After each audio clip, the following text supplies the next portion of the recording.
മൗലിയാമാരാവുമ്പോ മറ്റുള്ളവർ വാങ്ങുമ്പോലുള്ള കാറ് വാങ്ങാൻ ചിലപ്പോൾ കഴിയൂല, മറ്റുള്ളവർ വെക്കുന്ന വീട് പോലെ വെക്കാൻ പറ്റൂല, മറ്റുള്ളവർ നടത്തുന്ന പല ആഘോഷങ്ങളും നടത്താൻ പറ്റൂല. നമ്മുടെ ആവശ്യങ്ങൾ നിയന്ത്രിക്കേണ്ടി വരും.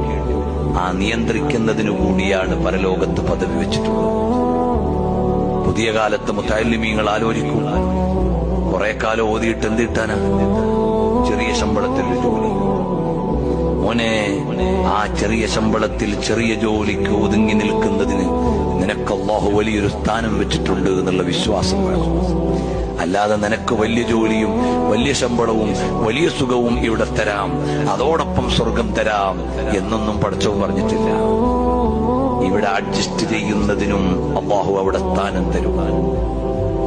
ഇവിടെ നിങ്ങൾ അനുഭവിക്കാത്ത സുഖങ്ങൾക്കും അല്ലാഹു അവിടെ സുഖങ്ങൾ തരും.